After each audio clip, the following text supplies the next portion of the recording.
find your passion, it ignites you as a person. You just feel awesome.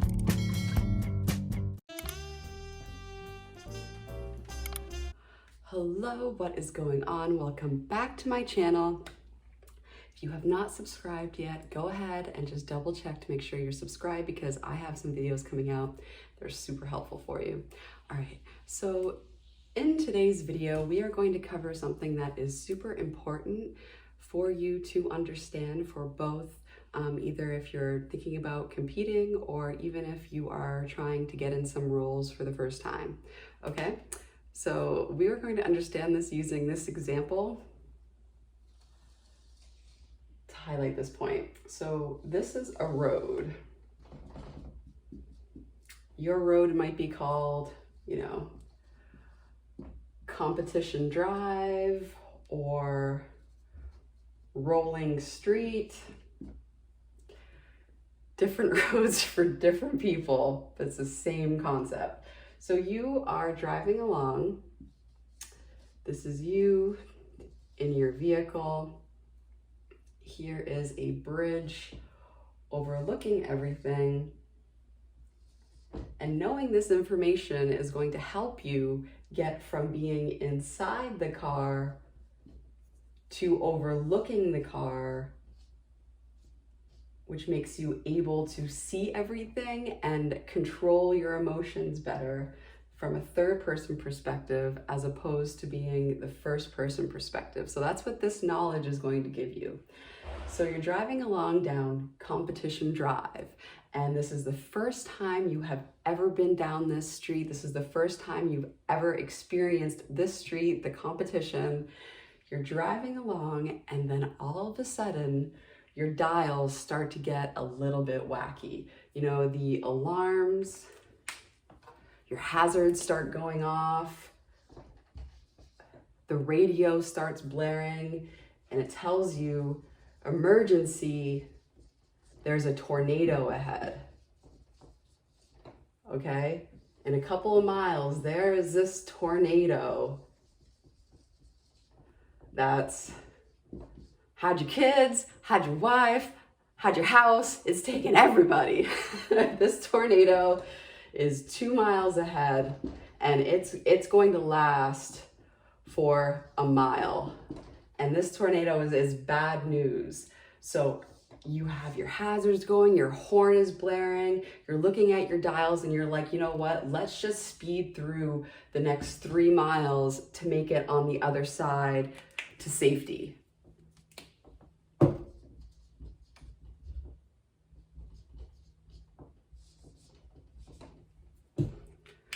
So you floor it, okay? You are gonna get through these 3 miles, but you notice as you go faster and faster, your gas tank starts plummeting at an alarming rate.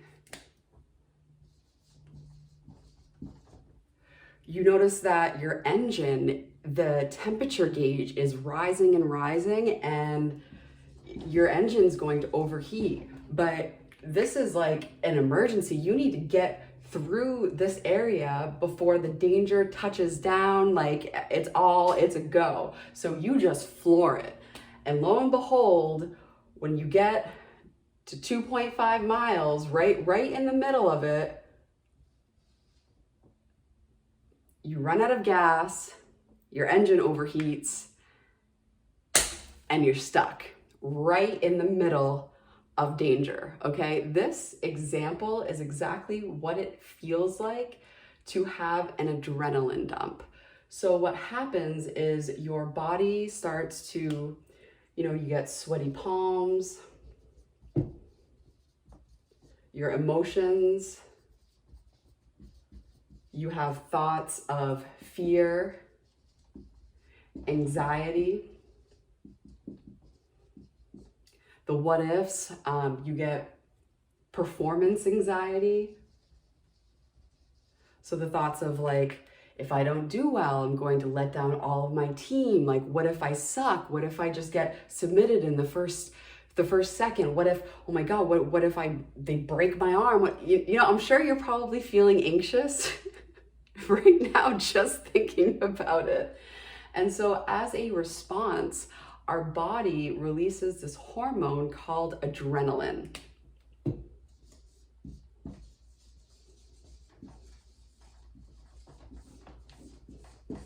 Now, what this adrenaline dump does is it serves to give us enough speed to make it through to the safe side. But what happens is it comes at a cost. So your body thinks that you are about to face this huge upcoming danger. So it gives you like, okay, here's everything for 30 seconds. You have superhuman strength, but it comes at a cost. And during a jiu-jitsu competition, when you have a lot of matches coming up, or if you are in a like MMA fight where it's a long, you have more than one round, you see people getting gassed out, meaning their systems have like overheated and they have gassed out. Like that's what an adrenaline dump is. So I'll tell you a story. So for my first competition ever, I remember I was about ready to compete and a black belt at the time came up to me. This is the best advice I've ever gotten from a black belt because I didn't even know an adrenaline dump existed. I have never heard of this concept before. So he said, hey, Crystal, like, my first competition, I went in, I was amped the whole time. Like, I thought that was good to be like in this excited state. He's like, I waited for my first match and he's like, I went in there and I just gassed out. I had no energy. I was sluggish. I couldn't perform. And he's like, whatever you do, just stay relaxed like through the whole time to avoid this adrenaline dump. So that's what I did, but here's the thing. For my first competition, since I did it so early at like the 3-month mark, I had no expectation or pressure on myself to perform. So it was easier for me at that point in time to avoid this adrenaline dump. Now I'll tell you another story where it was more challenging. So back in 2018, I had been doing jiu-jitsu for a couple of years and I knew my end goal was to get an MMA fight. So I started in 2016. In 2018, I started taking Muay Thai. So after 3 months of like dedicated Muay Thai sparring, like I was in there and like for a martial art, it's like, okay, this is your artwork. Like every breaststroke, like sometimes comes with a punch to the face or a kick to the liver. Like there's always consequences for your brush strokes. So here I am, taking like Muay Thai and doing the sparring, even though everything in my brain is screaming danger, danger every time it's time to spar Muay Thai, but I'm like sticking with it. And so after 3 months, there was this event that was going on at the academy, the first ever event, and it was reality check. It was called Reality Check Jiu-Jitsu competition, and what it was jiu-jitsu, but it was with strikes, open hand, palm strikes, even from standing. So that's how it differed from combat jiu-jitsu. You could strike with open palms from standing on the ground. In combat jiu-jitsu, you can't strike from standing, only on the ground. So I'm like, this is a perfect opportunity for me to like get a match. And then that way, 50% of the weapons are out of the equation, meaning my opponent wouldn't be able to kick me. So it would be like an MMA fight, except I have to worry about 50% less of the weapons. So this is like, would be a good challenge and stepping stone for me. So, I go up to my coach and I'm like, hey Jay, like I really would like to be like considered for a match. And he's like, Crystal, like, you're not good enough. You aren't good at striking. And he had the gift of blunt honesty.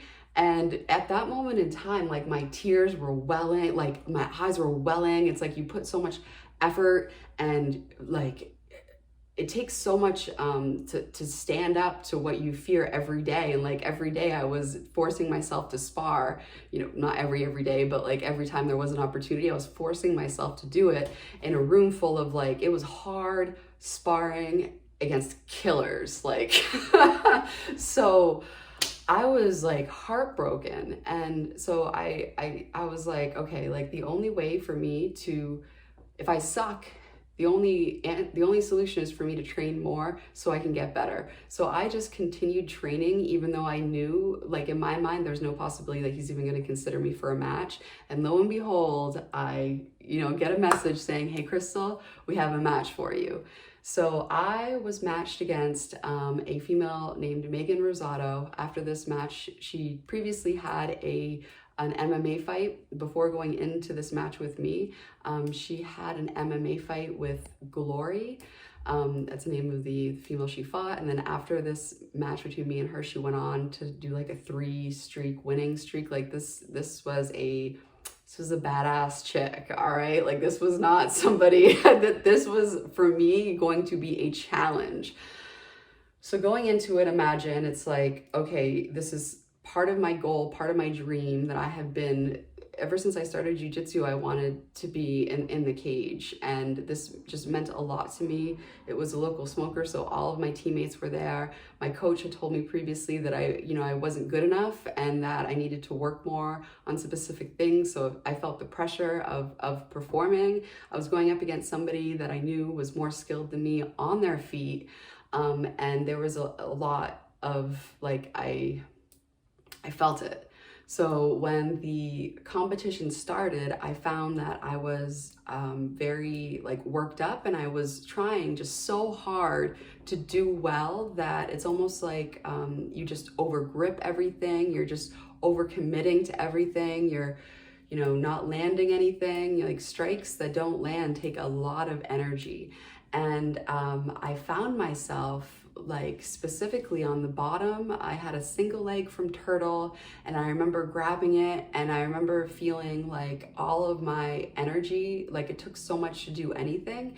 It's like, imagine if you took your body and put it in like quicksand and told you, okay, now move with all of this resistance, and it's just taking so much effort to even move.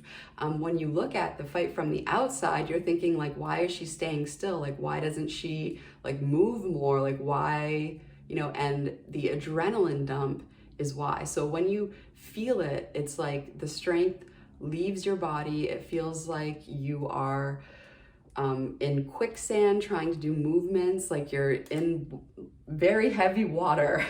Just everything is not like you're flowing freely, you know what I mean? Like, it's like you have chains attached to your entire body, and it just takes so much effort to even move. So that impacted, we went the distance. We had like several overtime rounds, and that was my first experience with the adrenaline dump. And the reason why in my previous video, if you haven't watched that, go watch that, about like when to compete. The reason why I encourage you to compete earlier rather than waiting until like a year after doing jiu-jitsu is, okay, if you are going down this road for the first time, it is going to be scary. But let's say this is the second time you're going down this road, and when you get to this point, the horn's gonna start going off, that your hazards are gonna start going off, you're gonna understand what your dials are going to do, and like, okay, I need to get through this tornado to safety, but in order to do that, I have to keep it below 75 miles per hour. If I go above that and just, if I'm at like 120, if I go 120 miles per hour out of the gate, fueled with all this emotion, my engine's gonna cut off, and all of these things are going to happen. I need to keep it, I need to go fast. Obviously you need to perform. You're not gonna go out there and like lay down, but you need to keep it below a certain speed for you, and also keep your emotions in check in order for you to be able to have an operational vehicle, have an operational body, get through the experience of like your tournament, because your mind thinks that this is extreme danger, when in reality, it's not really a tornado. Like, things will be fine. We just build things up in our mind and create pressure for ourselves that isn't really existing in reality. So after you've driven down this road, one time, you know exactly what's going to happen. So that now mentally and emotionally, you can then transfer yourself from being inside the car and just feeling everything to know, hey, look, I know all of this stuff is going to happen, and I know exactly what to do in this situation in order for me to be in control of my body and not experience this extreme adrenaline dump. I have another video, it might already be posted, about specific tips to do to accomplish this. But what really also helps is having the knowledge of what it is, because if you are experiencing this and you don't understand what it is, it's very hard to look at it from a third person if you are feeling all these feelings and you're caught in this car in the moment and you have no other perspective. Yeah, let me double check my notes just to make sure I didn't forget to mention anything. This is also a very important point, is like, okay, you might drive down like Competition Drive and you might be used to Competition Drive, or also Rolling Street. Like if you've never rolled before, you're also going to experience this on Rolling Street. It might not be as extreme, but you're going to experience feelings of panic and hyperventilation and being out of breath, and it's just not pleasant. And until you like know how to control this like adrenaline, like for example, today there was a white belt that I was rolling with, and he's like, man, like the adrenaline is so much. He's like, I can't even form sentences right now. I can't speak. He's like, my wife texted me and he's like, I can't talk. I can't form words. Like somebody asked him, hey, what did you do during class today? Like mid, while he was taking a break from rolling. And he's like, he looked at me, he's like, I can't form words like it. So you can feel this type of adrenaline depending on like where you're at in your journey. So this street for you could be going to your first class. This can be rolling for the first few times, getting comfortable with rolling. This can be your first competition. This can be like an increase in the pressure of the competition. So let's say, you're trying to go for a specific goal of an MMA fight, or maybe it's a higher level competition, or you have expectations of a specific standard of performance. Like this road, it's not always going to be the same road, but you can always pull from your experience of driving down previous roads to help you on this road, because it's extremely similar. That's why I was stressing in my previous video about the value of having experience. Going down a couple of other roads and knowing exactly how your body is going to react is very valuable, and knowing that it's normal. My coach used to tell me stories all the time about, he was a professional MMA fighter, and he would see guys, puking, and like people like might look tough, but there's the same emotional reaction, the same feelings, and we just physically react in different ways. So it's kind of funny to like imagine these tough, tattooed guys, and they're experiencing this like we all do. And of course, at their level, I mean, I've been head kicked by a 200-pound professional MMA fighter that was probably going like 10%.